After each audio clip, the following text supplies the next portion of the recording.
Good evening, everyone. Welcome to our final executive speaker event of this academic year, featuring Sreeni Kutam, who is the Chief Human Resources Officer from ADP, who will be interviewed this evening by our own Professor Michelle Rigolizzo, who will be right back. My name is... You have to listen to me all 45 minutes. My name is Betsy Rosini, and I'm Associate Dean at the School of Business. We're honored to have with us this evening President Jonathan Koppel and several members of the ADP leadership team, including SVP Barrett Dickman, who sits on the Business Schools Advisory Board, and Montclair State University's VP of Human Resources, David Vernon. Before we're joined by Dean Hollister, who will introduce Sreeni, a couple of housekeeping items. Sreeni's chat with Michelle will end at approximately 6:45, at which time we'll pause to allow students who need to go to 7 o'clock classes to exit. We'll then have about 15 minutes or so for Sreeni to take questions from the audience. So it's now my pleasure to turn this over to Kimberly Hollister, Dean of the Feliciano School of Business.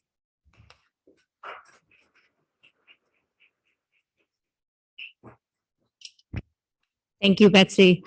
Good evening. So I'm Kimberly Hollister, Dean of the School of Business, and I have the great pleasure tonight to introduce our executive speaker, Sreeni Kutam. In addition to his role as Chief Human Resources Officer of ADP, Sreeni sits on the company's executive committee and since 2021 has been a member of our own University Board of Trustees. So during this evening, we've asked Sreeni to describe his career and personal journey. So just to highlight a few things leading up to where he is right now. He earned his bachelor's degree in computer science from Andhra University in India and an MBA from Purdue. Not bad.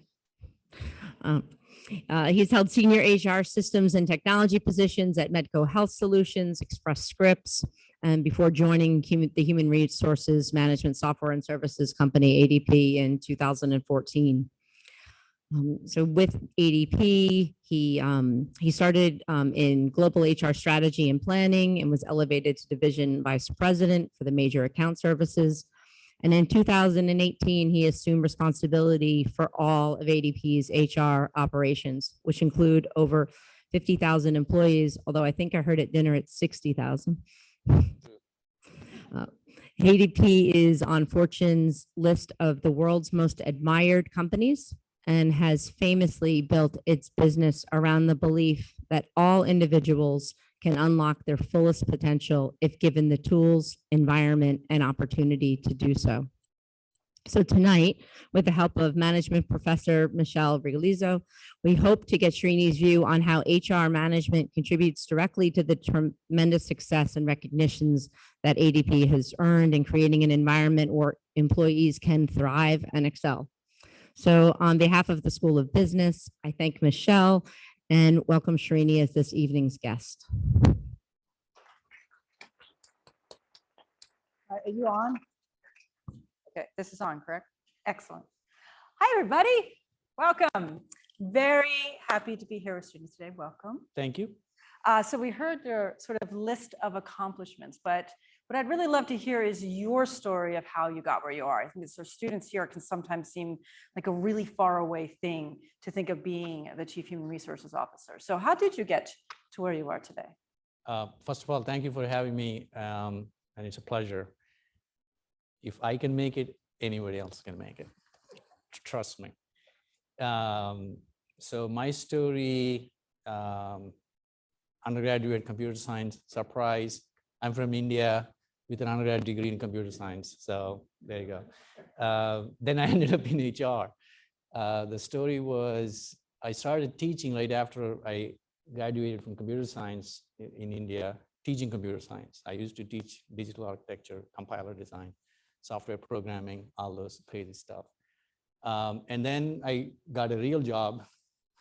I was paid really less teaching job. So I'm like, all right, that won't work. So I got to find a better paying job, and I did. And I was hired by a steel plant in India to do software programming.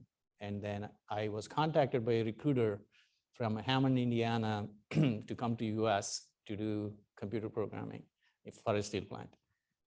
So I landed Chicago O'Hare August 1st, 1994. No return ticket, $50 in the packet, actually $46. I spent $4 in Switzerland buying a chocolate. So $46, no return ticket. I don't know where I'm going. I landed. The person that's supposed to pick me up did not show up. So I waited 2 hours and the person showed up and said, oh, the traffic on I-8094 was so bad today. I'm like, ooh, I have no idea what you're talking about, but I understand. So that's how my life began in the US. And I was living in Hammond, Indiana, and Purdue has a campus in Hammond, Indiana, literally 2 miles away from where I was living. And I didn't have a social life. I'm like, oh, I might just go get myself a master's degree.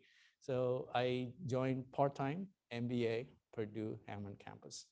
And I graduated luckily in a couple of years or so. And then a consulting company hired me.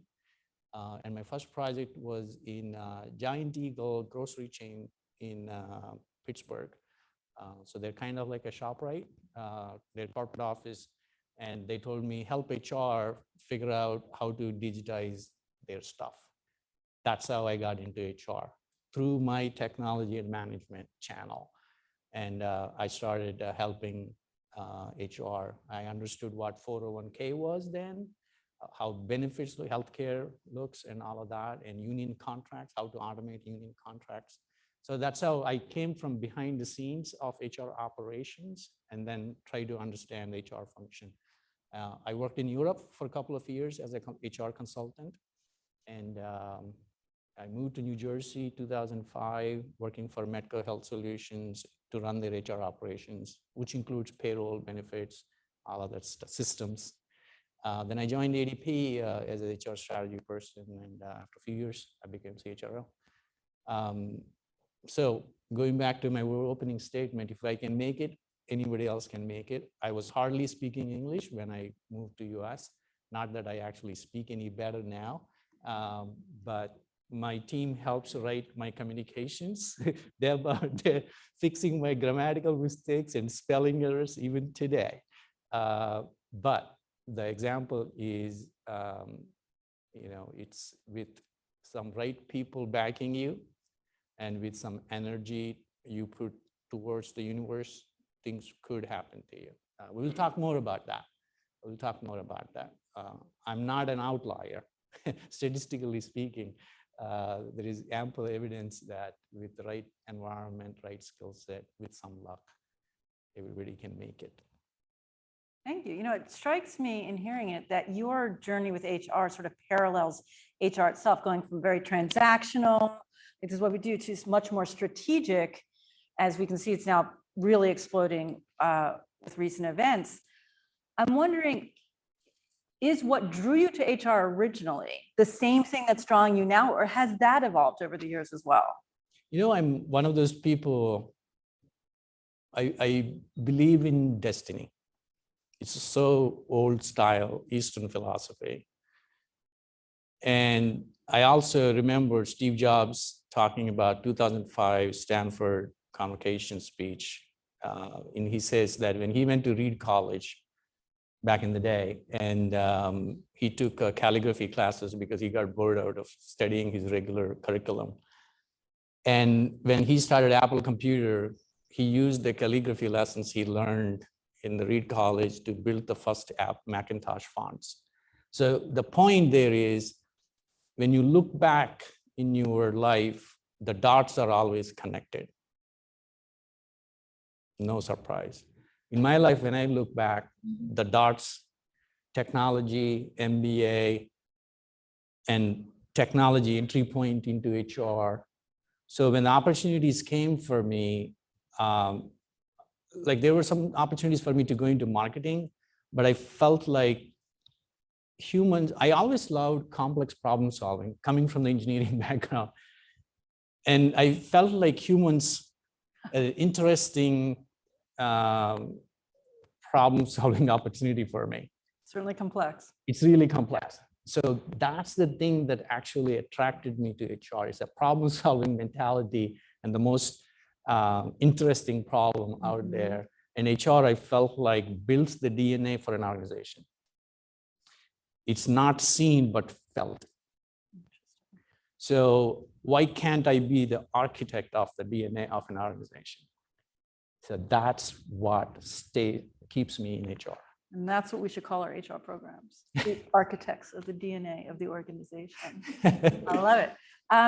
So also in thinking back, and since you've had sort of this long career in these different roles, I'm going to ask you to sort of go back to when you first started managing people and thinking about the way that the style that you had then, the priors you had then, and how that's evolved over the years. Has that been reasonably consistent, or have there been some really key lessons as your management style has evolved that you've learned growing within your role? I definitely evolved. It's not the same. So typical to any organization, what happens in organizations is the best performing person generally gets promoted to be a leader without actually thinking whether the person has leadership skills or not. Best salesperson becomes the sales leader, generally speaking. Best programmer becomes a programming manager. That's how I became a manager in the programming side. And I really struggled at that time because I was like, why didn't you do this? It's so easy for me because I've been doing it for so long. And why are you taking so long? Let me help you. So I was like digging in and helping code the person. I'm like, I only have 8 hours in an office. I cannot micromanage like that. I realize I have enough self-awareness. I'm working on it. Delegation is a skill that I learned as I matured in leadership. And the second aspect is diverse opinions add strength to the team. So in HR, we talk about diversity and inclusion a lot. So when we say that it's not the color of your skin, it's important, but the most important thing is actually the rainbow of ideas. Each of us, if you think about it this way, I say this all the time, my team knows this. Look at our face. It's a 1x1 cube, right? How many combinations are there? It's not a trick question. 7 billion combinations in the world, right? That's the population.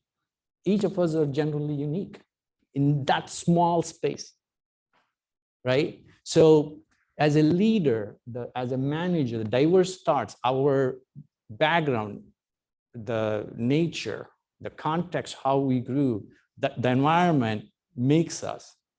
So having us surrounded in a team that has diverse backgrounds gives the leader an edge. The edge is looking at a problem from multiple angles. You're actually statistically increasing your odds of better decision-making if you have diverse backgrounds and views around you. That's something else I learned along the way. Third, which is kind of related to it, is surround yourself with people that are complementary. So as a leader in my team, I'm more analytically minded. Deb nodding her head. Because of my background, that's my strength. I bring to problem solving from that angle.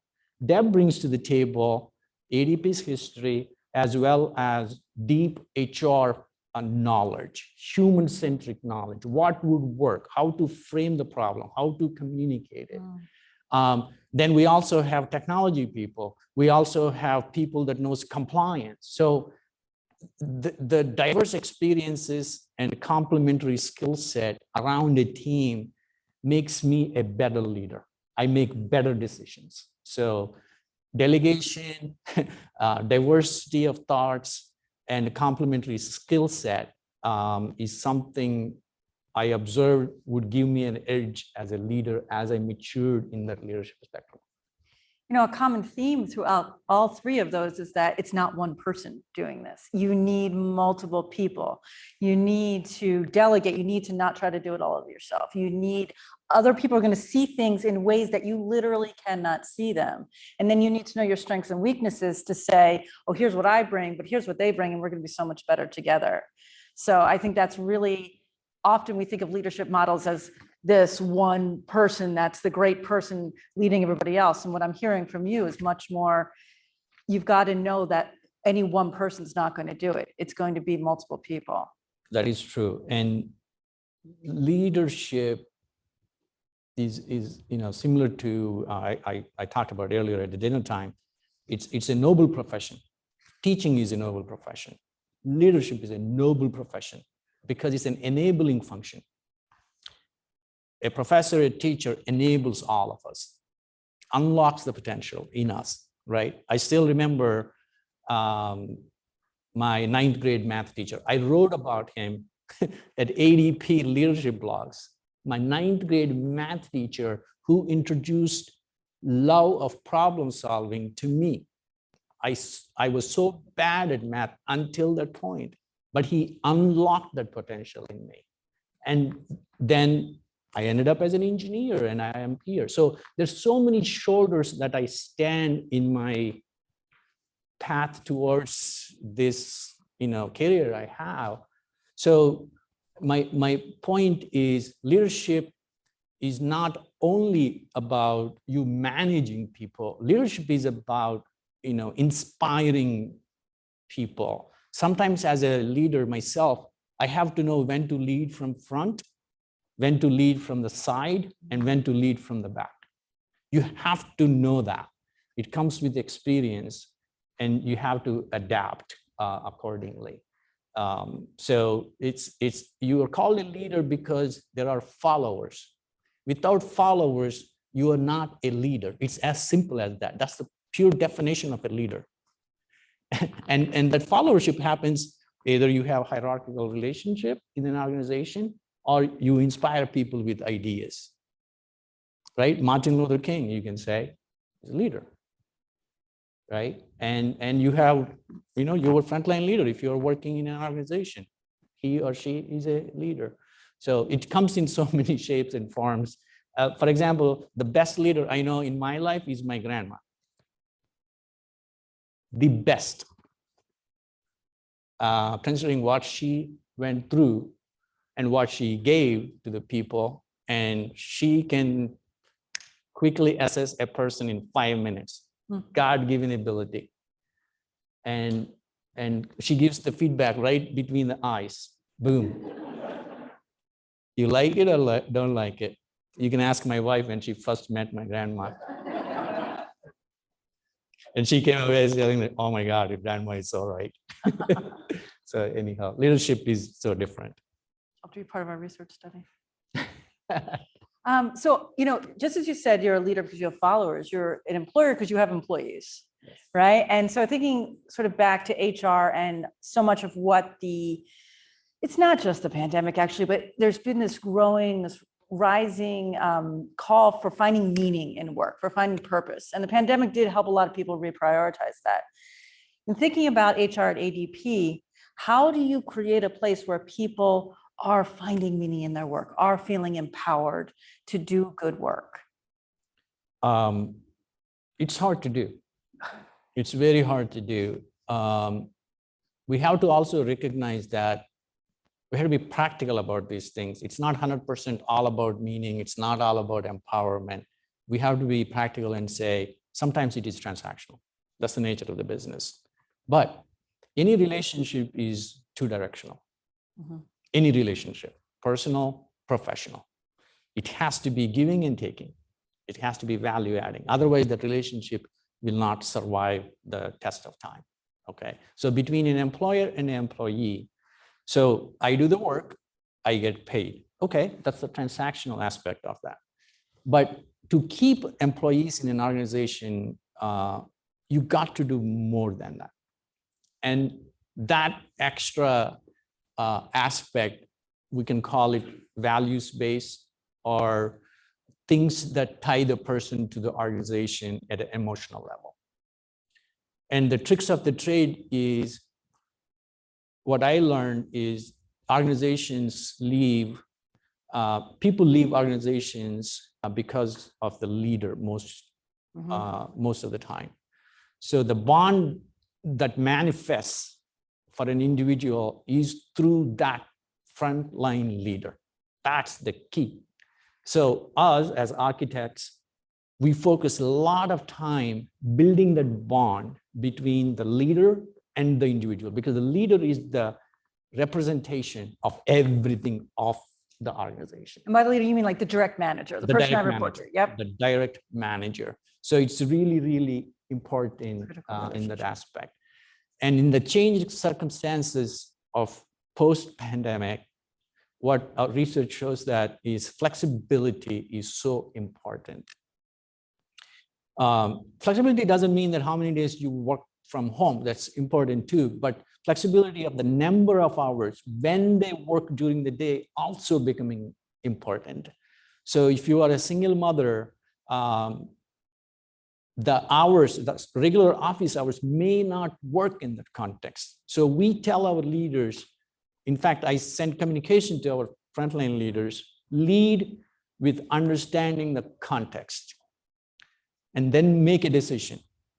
What works for you and for the individual. So we just gave a framework for decision-making, but not necessarily, oh, everybody has to work 8 to 5. That is empowerment to that leader. When that leader makes the decision at the ground level on that flexibility question with that individual, that is practicing that empowerment at the ground level. And that's building the culture right there and then. That's just one example. But I also see a macro trend when you talk about gig economy. We talked about, evolving gig economy back in the day, 2014, 2015. I was afraid about lack of rights for these workers in the gig economy. As an HR practitioner, that worried me.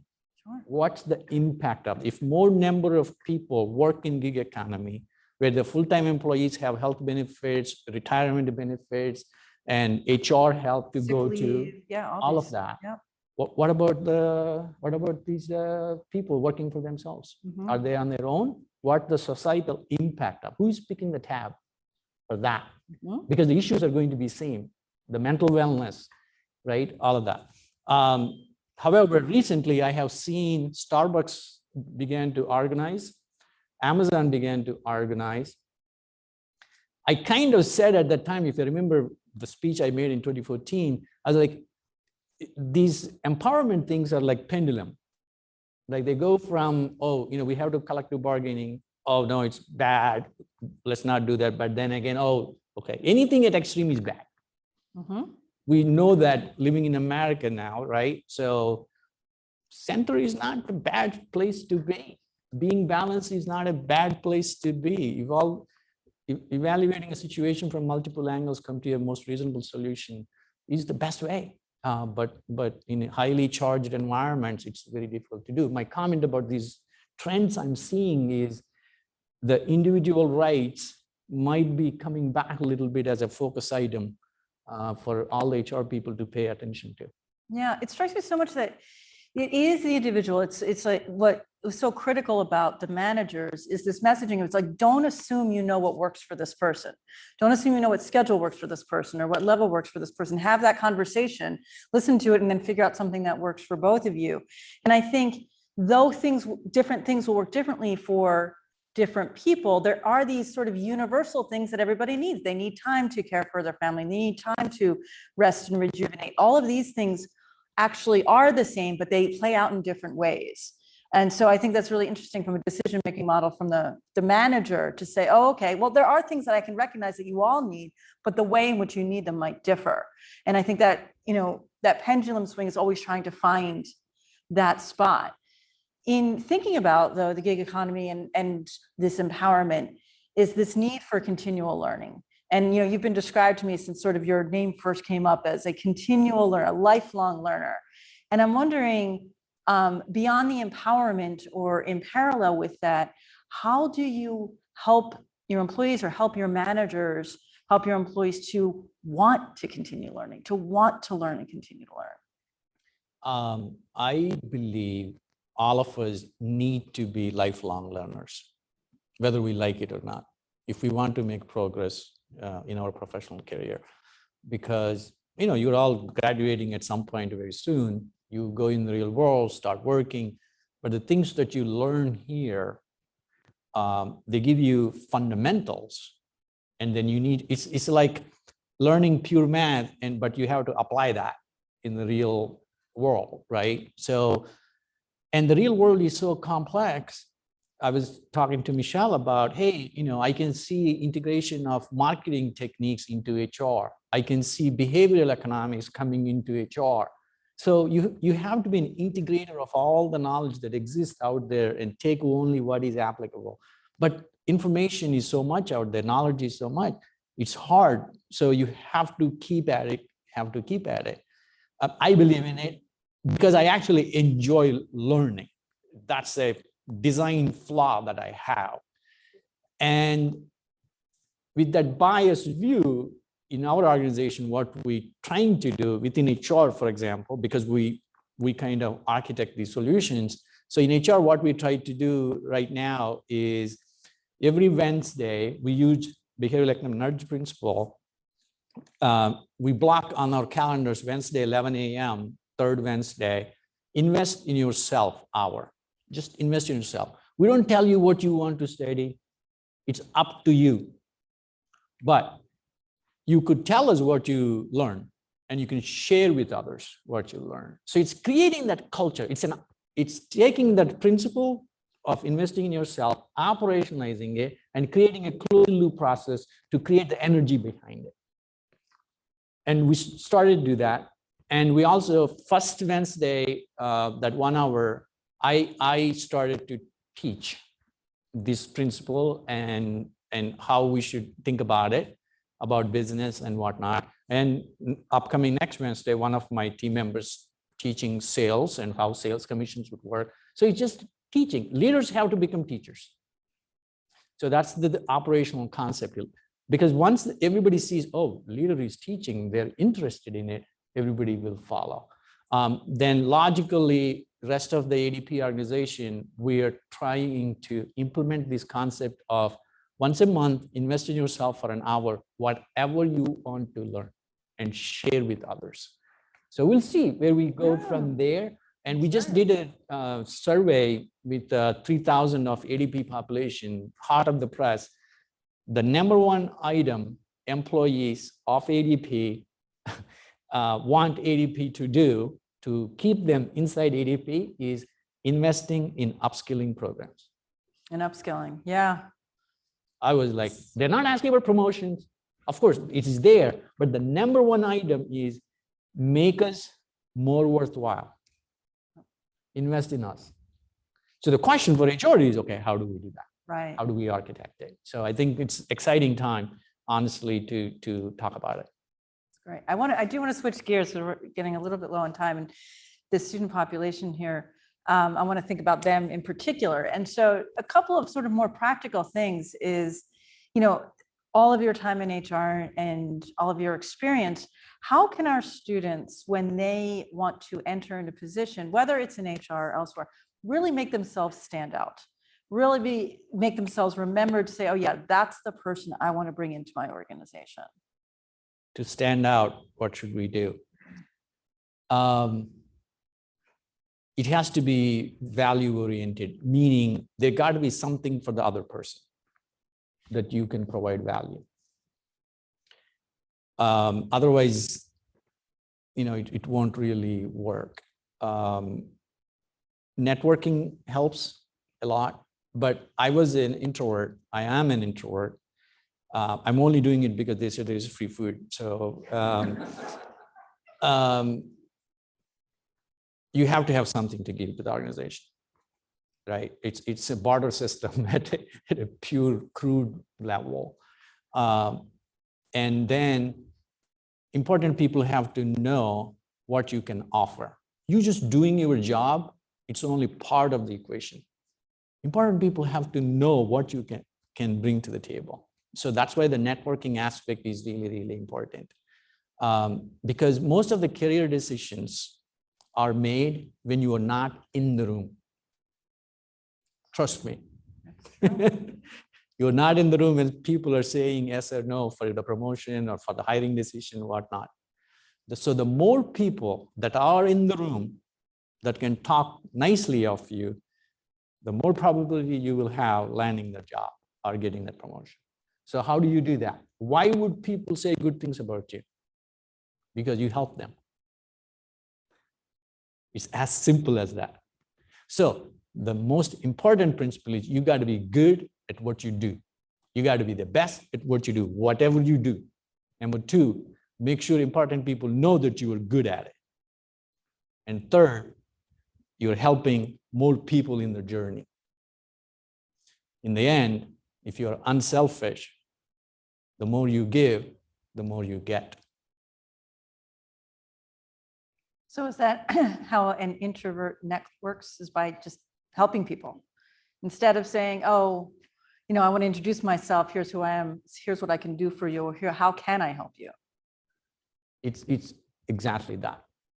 Because I have this habit of learning new things. When I was in HR, I used to go sit down with business people, like Barrett runs sales, commercial operations. You would see me at the pantry or water station, like, Barrett, how is it going in sales? How is this quarter looking? I ask questions and to learn what's they're doing. And then I offer whatever I know to see if Barrett can use some of those things so that Barrett would be successful. So when Barrett is in a position to say a good word about me, he would say a good word. But I learned something. Again, that relationship has to be bidirectional. Barrett got something from me and I got something from Barrett, and we both will speak positively of each other. Yeah. So that's how it worked for me, honestly. But I was also I tell this story, when I was a senior director at a company, I wanted to be a vice president for so bad. I worked really hard for 4 years. At last I got it. And I was driving home to tell my wife, I stopped at the signal. My brain was telling me, when are you going to be a senior vice president? Wow. Then I realized that that's the road that I don't want to take. And the question became to me really is, what are you going to do now you are vice president? Rather than you trying to become senior vice president, how about you help the senior directors to become vice presidents? And that framing changed my orientation towards my career. I became transformed, honestly. And the more I started to talk about others and their careers and how they can be better at what they do, amazingly, my career velocity increased after that. So that's where the principle came for me: the more you give, the more you get, in a different way. And I think there is so much power in that reciprocal relationship too, because in thinking back, in my own career, it's very much the people I've helped, but also when I've helped somebody and they've come back to me, I remember them very much, right? So it's both ends of that really create a relationship that I think get people to speak well of you in the room. So we only have 5 minutes, right? Just giving a signal left. But you actually answered my sort of follow-up question, but we can take it from there, which is not just the entry. How do you sort of progress in your career? And that was a beautiful story to think about. Don't always think about what's next. Think about what I can do great now that will naturally lead to what's next. Thinking more, I guess, specifically, and the fact that your employees are looking for upskilling, what are some of the skills and experiences right now that are just critical for, we talk about the future of work, for critical for being seen as important to the organization, as somebody that can help the organization, that can contribute? I think problem solving, root cause analysis, bringing quantitative skills to qualitative problems. I can go on. Wait, quantitative skills to qualitative problems. Why don't we unpack that a little bit? Okay. We all know we're in the great resignation phase, but how do I forecast who is at risk leaving at ADP? That's a qualitative problem. Oh my God, people are leaving ADP. But quantitative way of looking at it is, can I quantify the risk that exists? But how do I do? What are the leading indicators of that? Mhm. Is it the strength of the bond between, okay, what's the hypothesis for the risk? Well, you start with the hypothesis. It's like a science experiment. You start with the hypothesis. What's the hypothesis? You paid low, you stressed out at your work, you don't have strong relationships. Guess what? You are a risk category. Okay, now how I'm going to quantify the stress in the work? How I'm going to quantify the strength of the relationship the person has with the leader? All of that. That's an example. Yeah, that's all scientific inquiry. And so the problem solving you said was, yes, sorry, it was the quantitative and the qualitative, but the problem solving, the root cause, it takes all of those, that ability to quantify it, to measure it, to even think about getting to the root cause. Correct. And in thinking about sort of how much data and data analytics are coming into play, particularly for HR, are there specific problems that you guys are addressing right now using data that maybe you hadn't done 10 years ago or 15 years ago, that data has now really become the key thing with which you're making the decision? You know, so who said that data is the new oil? Somebody said that. The New oil, gas, whatever. Data is the new, right? I'm not making this up. I generally make stuff up, but I'm not making this one up. It's really important. By the way, I started a question when I started a CHRO role. I said, hey, how do you know people like us? HR. You know, I heard stories at the dinner. Oh my God, I try to avoid HR. I don't want to talk to HR. In my entire career life, I don't want to talk to HR people. Oh, great. How do you know where we stand? So we started doing NPS. Now I have a way to say, do you guys know what NPS is? It's basically kind of like, you know, voting off the island kind of thing. So NPS is like a minus 100 to plus 100, right? But we ask a 10-point scale, whether you are a promoter or you are a detractor. It's kind of like up or down kind of thing. But anyhow, we started with that inquiry. We know how we're doing there. Second is, I also said, hey, out of thousands of people we hired, which channel we hire, like experienced hires, campus hires, LinkedIn hires, which channel gives us the best performing candidates? Why is that important? Well, if I know that, I'm going to pivot there. So I'll have a better productivity for my recruiters. That's another example. Third one would be pay equity. How are African-American females are paid relative to, you know, white associates? Okay, is that statistically significant by controlling for the variables, tenure, experience, etc.? Asking all those questions gives us, well, why is that important? That's really, really important for the culture. If that thing doesn't work, it's a problem. Oh, what about stress? What's the mental well-being strength of ADP's associates? I haven't solved that yet, but I will work on it. But you know where I'm going with this. The database decisions, the quantitative, this is what happens when you put an engineer in the HR role. Like you try to put a quadratic equation for everything. But to balance that, I have Deb. Deb, like, Sreeni, you really cannot say that. I'm like, why not? Because. So it's the complementary skill set. We work very well in helping ADP figure things out. So those are some examples. That's great. Okay, as she's walking me, I have one little final question, which is going to be the hardest one. What can't data solve? Like, what are some that you shouldn't use data for? Just name one, because I'm going to get in trouble if we go to Love. Okay, that is the perfect way to transition. Thank you so much. Thank you very much. We want to thank you both, Sreeni and Dr. Rigolizzo, for such an engaging and dynamic discussion. I think we're all walking away tonight much more wiser than we were at 6 o'clock.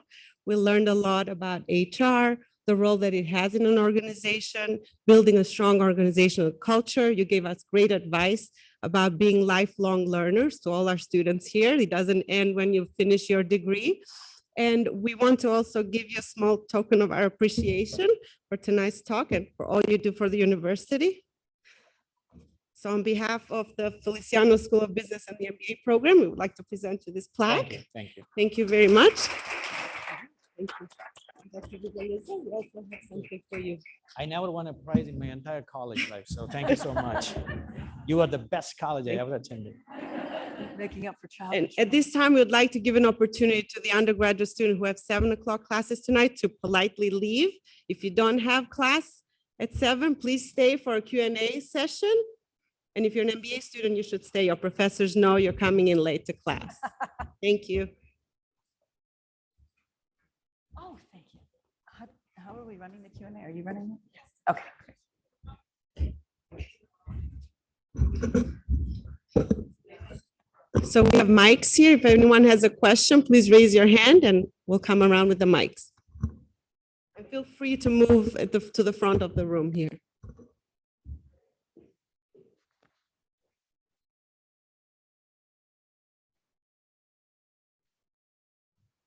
There we go. Cool. Thank you for the talk. That was really, really inspiring. I'm always thinking of HR myself, like how would I see myself in the future? And I think your way to approach problems are really innovative. And I guess that's because of your background. So I think that's a good thing to like everyone should consider. But whenever I say to my friends or like, I'm interested in HR, they always come on and say, why? Like this whole culture behind HR thinking them as the bad guys or like they're just managing people. Like someone told me HR is just there to get the people, get the money, firing them, and then keep on that cycle. So I hear all these like confusion, you know what I mean? And that's not how I'm interested in HR. And I think like your approach is more aligned with what I think. So why do you think is this culture and is that real at all? Look, there is no smoke without the fire. It's on us.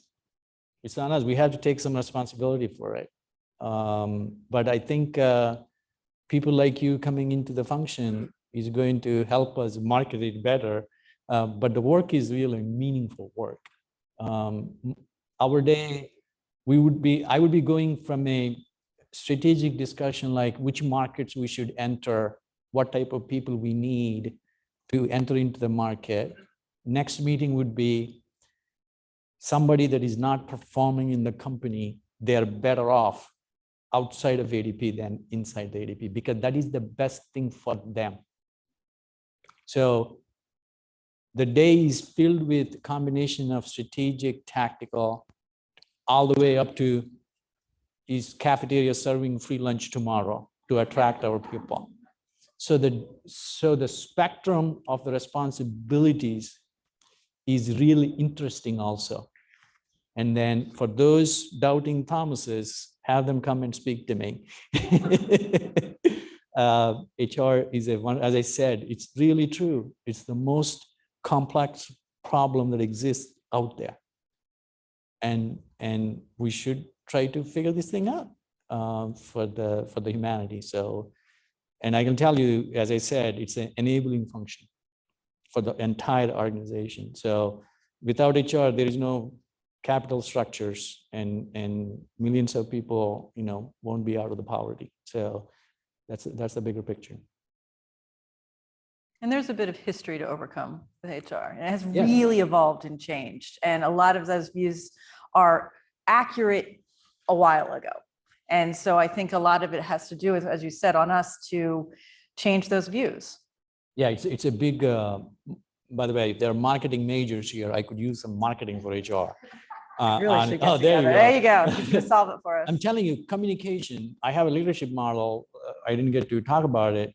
Every leader should be very clear about the vision, the strategy to use to get to that destination, the vision you describe, with right people following you. And the most important thing is communication. If you do not know how to communicate, it will be very bad for you as a leader.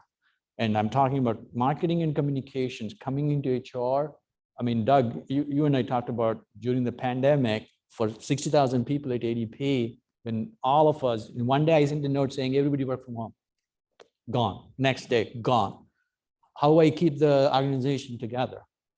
And we started writing emails the best way. We're like, all right, send 50,000 emails every Friday. I started writing emails every Friday. And then somebody sent me an email later, I think 3 weeks later, they are like, Sreeni, I hear from you than my own mom. Stop it. In the next Friday email, I actually said that to people. So HR has bad reputation because some of the communications, the language we use is so like corporate. It's not human, even though we are human resources. So language, for those that are professors in language, I don't even know that's the right department, but language plays an important role in building relationships. And HR professionals need to understand that. And so we should hire people that are specialists in language to come and help us to do this, right? So it's such a wide variety of needs dealing with the humans. It's a fantastic field. I know there is AI, ML, and blockchain, and I can teach blockchain, but I cannot teach human things. So that's why I'm here to learn.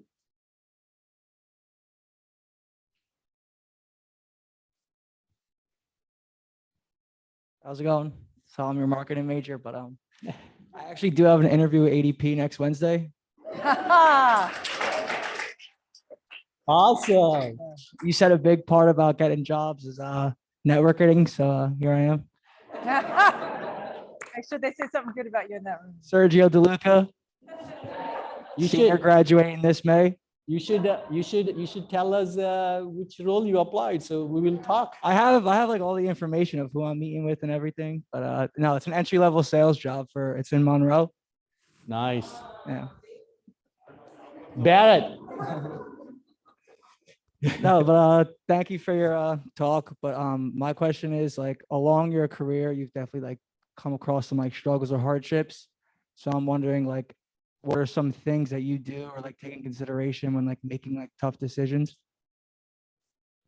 At the beginning of the pandemic, me and along with my boss, we had to make a decision to let go of few hundred people because our business was drying up. So the choices were keep all that exists right now. This is up around April 2020, right at the beginning of the pandemic. If we don't do that, what if situation becomes bad? Our investor, because we're a public company, right? We work for the investors. So if we keep all the people, so the people would be happy, but the investors would be unhappy because we're not going to make the margins that we promised the margins would be, which means the stock price is going to go down. And if that goes down, obviously we have a lot of other things that's going to be impacted. How do we make the decision? It's about making some bets. I mean, the problem was bigger, but we ended up letting people go fewer than in the end we thought we would need to do it. We also did some furloughs. We asked for volunteers, et cetera, et cetera. Those decisions are never easy. And in HR, I have to make those decisions. Some people, by the way, we stopped hiring. So I have recruiters, I have to tell them, hey, there's no work. I got to put you on furlough, or some of the contractors I had to let go. As a leader, to feel that pain, it's easy for me to say to my team, hey, do that. I felt like moral responsibility to actually call those people. After their leader told them, hey, look, you have no job here, I called them. Not that it's a selfish act on my part when I reflect it. It made me feel better that I did it, but I rather look at the person in the eye and say, this is what I'm doing to you. This is the impact, but I need to feel it. So I will never in the future make those decisions lightly. So sometimes you have to do it as a leader, but make sure it's an opportunity for you to be in such a way that you learn from it. And we have a process afterwards to touch base, make sure once we start hiring, can we bring them back in, and et cetera, et cetera. But luckily the market immediately, the V-shaped recovery in the economy. Now we're in the situation we can't, we're like, all right, can you spell ADP? You're hired. So, but you hard decisions in HR is about people issues, right? The happy day is when we do our merit increases, bonuses. We are like dancing in the hallways. Oh my God, 3% merit increase. I know there's 3%, inflation is 6%, but you get the drift. The happy decisions are relatively easy. It's about, is it 3% or 4%? Okay, you can have the debate all day. But when you talk about, is it 300 people or 400 people? It's 100 people, 100 families. There are 4 dependents at an average for each person. Those are big, hard decisions in HR. You need courage to make that balance and act. And you have to advise your CEO as CHRO what to do in those. I mean, these are not just business decisions, these are people decisions. And then once the CEO makes the call, you have to communicate it to the organization. So these are hard, but I grew much as a person as a result of that. So as I always say, COVID-19 period is the most stressful period for HR, but also it's the most satisfying period. Sergio was in my class, so I can recommend him. Very good thinker, actually. Hello, my name is Dave Vasquez. I'm actually in professor's class before here. Personally, I can relate a little bit to your upbringing in the sense of IT. Before, I'm actually currently getting into HR. My background was actually information systems. So what intrigued me of HR was what we consider problem solving in HR is troubleshooting for me. So I'm guessing you would understand troubleshooting when a code doesn't want to work or a PC doesn't want to turn on. Troubleshooting is just the next step. But more to the question I have is getting into HR. The biggest conversation piece was returning to the office, and a lot of corporations have had this. Well, have had more of a either executive level where they decided for their employees if we're going back into office, and not necessarily considering in the employees' input into it. I'm kind of curious how did ADP? I'm not entirely sure what's ADP's process if they're either accepted or work from home full-time, hybrid, or if they, let's say they were surveys asked for their employees. I want to understand what did ADP do during the time period of corporations having people come back to the office. I kind of want to see how ADP not control the hysteria of people being scared of, oh, are we going to go back into office full time? I'm just kind of curious what ADP worked on that. It's a combination of things. In the outside of the US, we have done many surveys to understand what the perspectives are. Inside the US, we did some focus groups. And I personally did monthly basis, touch base throughout the COVID to say, hey, what's happening? Managers, individual contributors to say, hey, we piloted quite a bit of things along the way.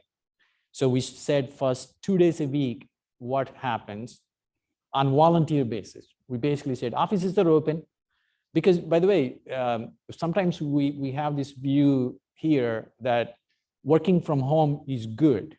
But trust me, if, for example, in India and the Philippines, where there are joint family systems, there are 5 people living in 1 bedroom. For them, working from home is hard. They can't focus. There is no office room within the walls, right? So they would like to come to the office. So there are multiple reasons culturally also why we need to open the offices and say voluntarily, if you feel like you can come to the office. We did that. And we have seen how that we had like 10%, 20% that basically came in. In the surveys, we saw almost 70%, they said, there's no way we're going back 5 days a week. We're like, all right, that's very clear. And I was telling somebody earlier that we started talking to other organizations to say, hey, what are you guys thinking? What's the market look like? And then we said, originally we start with 2 days. We'll increase it by a day, depending on how the COVID-19 is, up, down, etc. And we never even increased it. We stayed at 2 days for almost 12 months. And then after the Omicron, everything is done. Then we went back and we said 3-2, 3 days in the office, 2 days at home. But which 3 days we let the team leader work with each individual, decide what works for the team and for that individual. And we also told them the context is important, right? So if you have a person that's taking care of elderly parents and they might be at a more immunocompromised risk, then we just told the manager, hey, you let the person work from home. So there's so many varieties of these rules that happens at the ground level. All we said is 3-2, generally speaking, but there is a lot of flexibility within that. We'll see. It's been only like 4 weeks. So who knows how it's going to fluctuate. But we are doing all kinds of stuff like free food on Wednesdays, because we felt like having people together 3 days, we should make it meaningful and fun. Meaningful in a way that being together, the productivity should increase, innovation should increase, but it should also be fun. We said, hey, bring the pizza, have social gatherings, of course, safety regulations and whatnot. But the principle is meaningful and fun, and see how the culture evolves from there. So that's how the process worked, but it's still evolving. I don't know how this would be in a month from now. Who knows with all these variants. Does it feel at the executive level like it is something you're giving up, like some level of control, some level of certainty you're giving up? Or is it at this point pretty open to like, let's just find the thing that works and works well for how people are living? When you have, 15 people together, there are 15 opinions. Yeah. And there are, few people in the executive team, like, let's get everybody 5 days. Right. And then there are executives in the group that say, yeah, leave them where they are happy with. So it's finding that middle ground. I think as humans, we always, we talked about Daniel Kahneman's approach, loss aversion. So is there a way that we could, I think human beings incrementally more comfortable of change than big change. So either way, incrementalism for big organizations seems to be the mantra. Unless you are a Twitter founder, you can do whatever you want. It's always exceptions.